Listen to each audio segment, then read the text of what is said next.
Howdy do, buckaroos. It says I'm live. I don't know why I started to do a live one. I just figured, what the heck, y'all. Just hanging out on a Sunday. Thought I'd get out on my patio.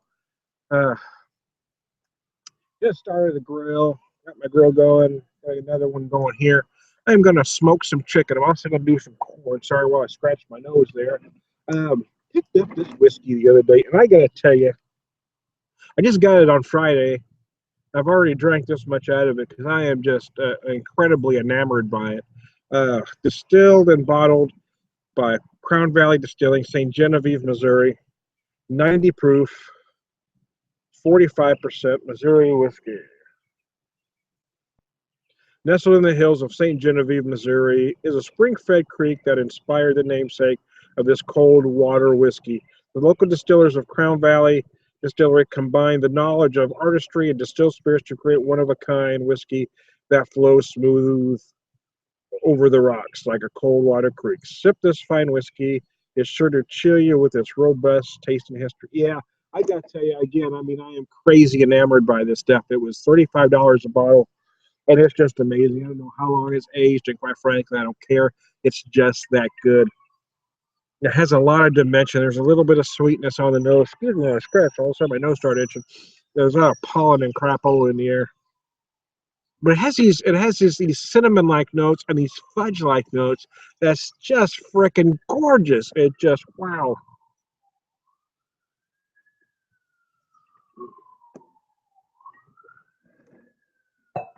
So I also have here, I'm going to pop an old tankard. I picked up a 4-pack of this a few days ago, 5.8%, 35 IBUs. I'm going to tell you, wow, I'm just enamored. I really enjoyed it. So I am going to pour it into a tankard because I happen to have one, my Rams tankard. Oh shit, there's something in my glass though. Darn, I gotta waste all beer. I hate when that happens. Little bug got in my glass. Oh man. There we go. See the dangers of going live. Shit happens, man. I sure does hate it. There we go.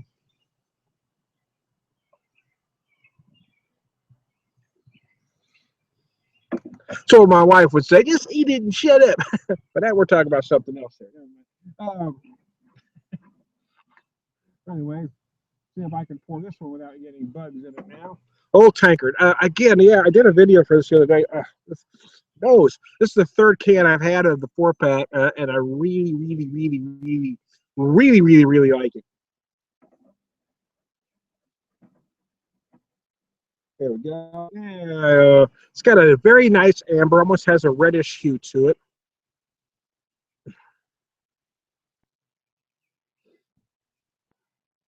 Craft beer in cans isn't a new idea. In fact, it's over 80 years old. 1935 was the first year beer was ever packaged in cans, and the year Pabst introduced Old Tankard Ale in its proprietary keg line Tap a Can to retain freshness. So there you go.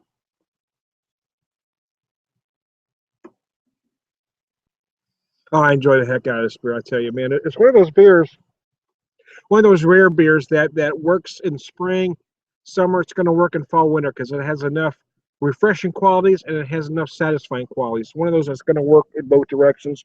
It's one that is going to be perfect with food. I'm going to do some barbecue chicken. If I have a can left, I might have it with that because it's one that would go perfect with just about anything you decide to do.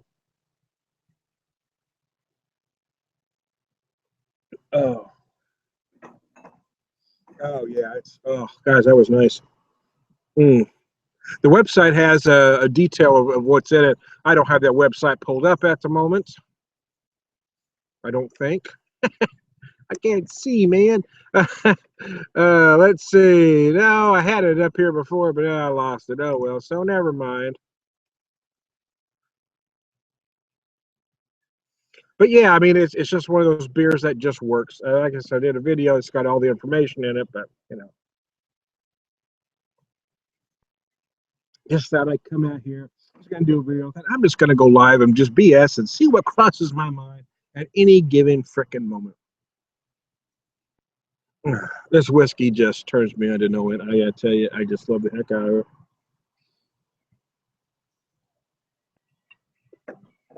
My wife and I took a drive up to Branson this weekend, and Crown Valley has a distillery up there. They're out of St. Genevieve, Missouri, as I read on the bottle there. But they've opened a second distillery up there in Branson, and where they are distilling some of their products, not this particular one because it's St. Genevieve. But I also have a bottle of their maple whiskey, cherry maple whiskey, which is distilled there. So there you go. The dimension of this whiskey just amazes me. It's just put together so perfect.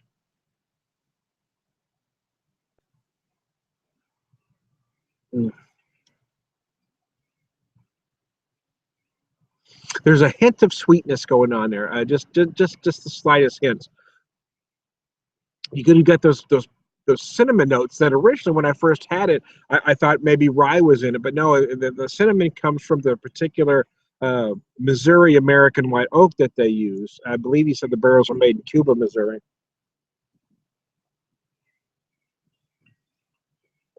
There's a whole lot of vanilla shaking going on, boy. There's just something every once in a while. Being a beer guy and a whiskey guy, I'm sure some of you can relate. Every once in a while, you'll just have that one thing that just strikes you for whatever reason. Maybe it's not necessarily a serious high end or low end, but for whatever reason, it just fits with your particular taste. This one works for me. It's only 35 a bottle. I mean, it's not bottom shelf whiskey. There's certainly a lot of whiskeys that cost a lot more. So I'm certainly not complaining at 35. Um, if any of my whiskey friends, I would love to get a bottle of this out to you because I got to tell you, I am just in love with this sucker. I just can't get enough. And like I said, I've drank this much in about 3 days.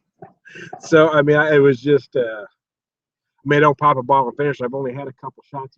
Well, I did a video where I did a shot of neat and rocks. So, and then I had last night, I had a shot on the rocks too. But, mm. Just the flavors for me are just so perfect. I just can't say that. I wouldn't want to sit down and drink a whole bottle of it. Not that I couldn't, but I don't want to. I just want to enjoy it while have one drink with a fresh set of taste buds, and I'm going to put it back. But because it really is, it's just gorgeous. I love small distilleries. See, I never know what I'm going to start talking about when I turn the camera on, but then my mind will go into place. I love the fact that we're getting small distilleries a lot like craft breweries. And of course, we are. I mean, of course, there's a lot of big guys that you know and love. Of course, Jim Beam is now owned by a Japanese company. I mean, I'm not boycotting Jim Beam products by any means, but anytime I can buy something, somewhat local. This is St. Genevieve, but they are doing some products in Branson, Missouri, not far from Springfield. So I'm going to call that local. Copper Run Distillery is just outside of Branson, about 40 minutes from where I live. And they're doing some nice products. Missouri Spirits House right here in Springfield is doing some very nice stuff. Still 630 in St. Louis is doing some great stuff. Dogmaster in Columbia, I mean, you can find small distilleries if you want to, and I love to support them as much as I like supporting the smaller craft breweries. I don't necessarily have, a hate for the big guys, but they don't need my help, right? There are folks out there that do commercials for the big commercial brewers, and I don't know why they do that. I think some of them do it just so they can get free beer. They do these big commercials. Oh, like AB InBev really needs your help, but hey, if they get your free beer, I suppose it's worth it. I personally won't whore myself out that way, but hey, if your conscience is clear, do what you got to do. You want to whore yourself out for a free 6-pack or two, you do what you got to do. I won't do it though.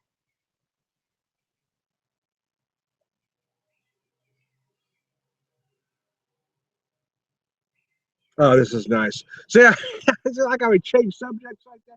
No, I mean I'll be honest with you. It's not that I haven't had a free beer or two. I mean, I've been places where folks have recognized me and they've bought me a beer. I've been places where the brewers bought me beer, or the owner of the craft breweries bought me a beer, and given me some samples.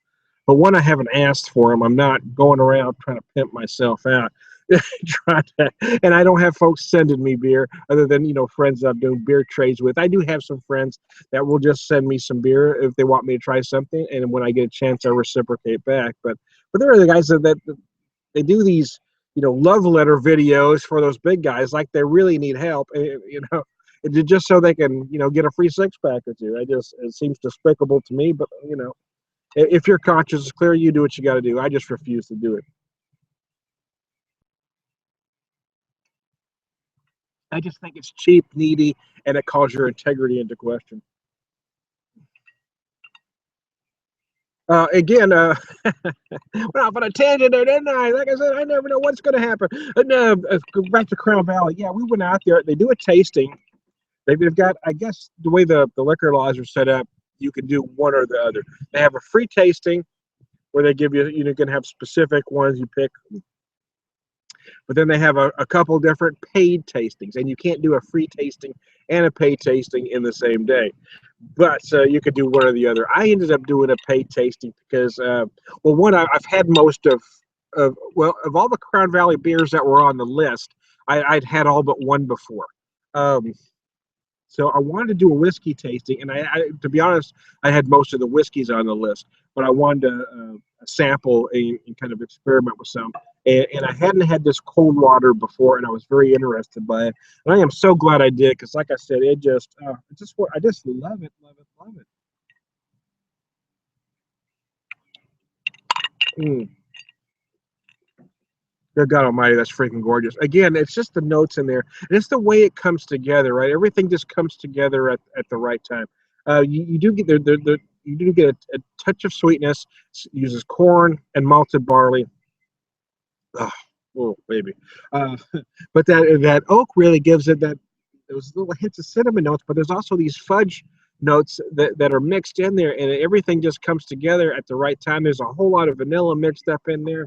It's just absolutely gorgeous. But it pairs well with this old tankard ale. I shit you not, my friends. Trying to see what time it was. I can't tell there. There we go. My eyes are not focused. I got a little glare right there. So my Sunday barbecue today, switching gears. My Sunday barbecue today, I'm going to do some chicken. I'm actually going to smoke some chicken. I got some corn on there right now. I'm going to get that corn warm, and I'll pull it off when I smoke the chicken. It's kind of, and keep it warm. But corn, corn, you don't really need to do much with. You just got to get it warm.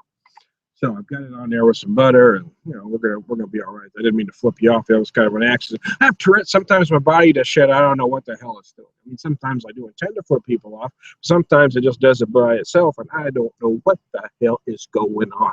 Anyways, yeah, I do have Tourette's. I've actually had people ask about it. There are folks. There's a lot of ignorance about Tourette's out there. A lot of folks just don't think it's a real thing.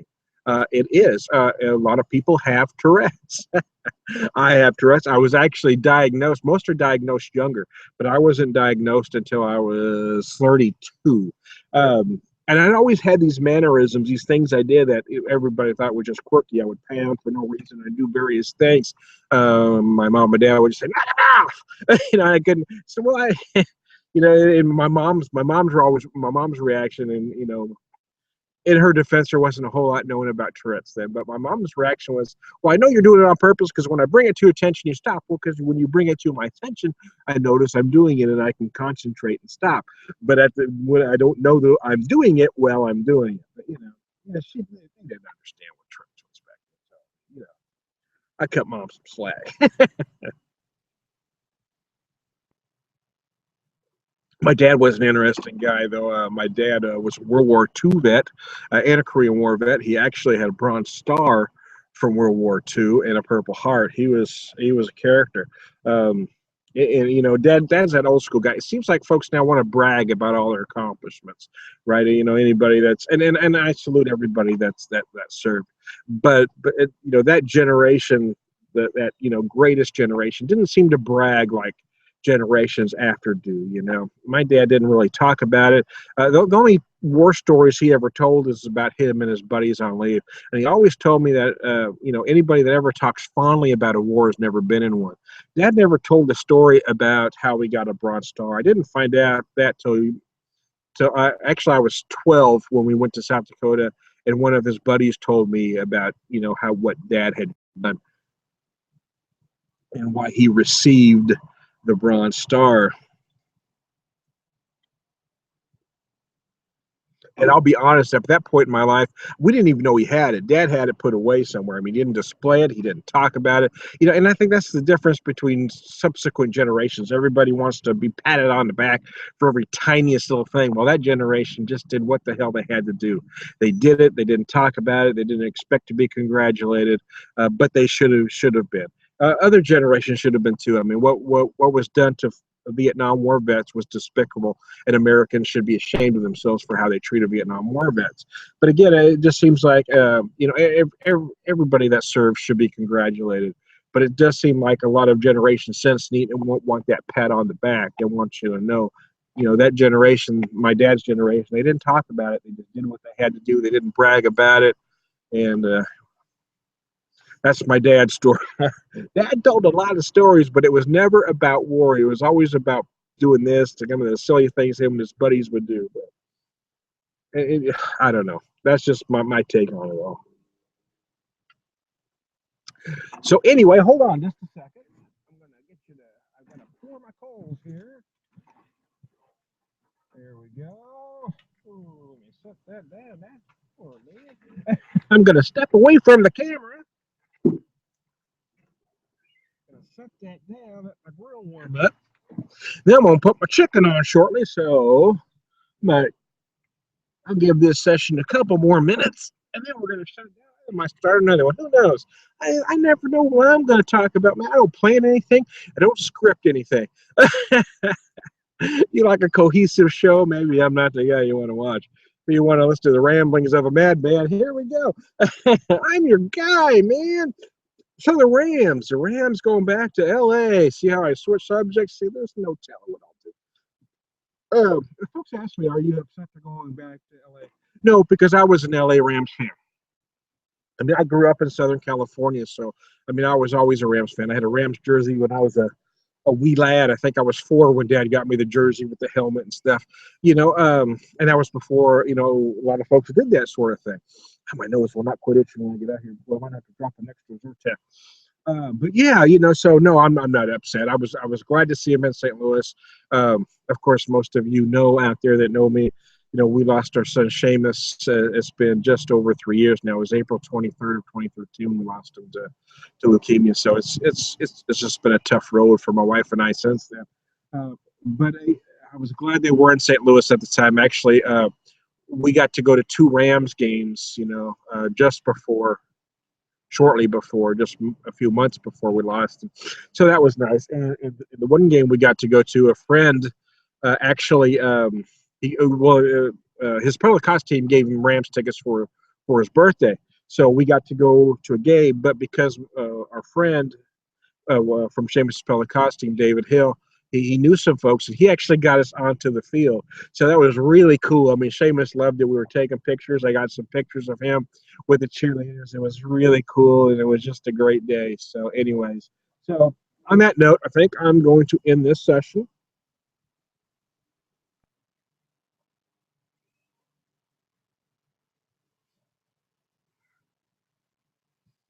This really is a fantastic beer. I mean, it's got a nice malt center, right? Oh, it's just gorgeous. Just the tiniest hint of sweetness in there. The hops just clean her up beautifully at the end. It's just a beer that tastes good. It's not trendy. It's not it's not the flavors that everybody seems to want these days. But there's something about this. It just feels good all around. I mean, it has some satisfying properties to it. Has some refreshing qualities. In my opinion, it does everything right. I love the beer. It was like $6.79 a 4-pack. I mean, really? I mean, that's that's a bargain by craft beer standards these days. So I'm gonna take a swallow, man.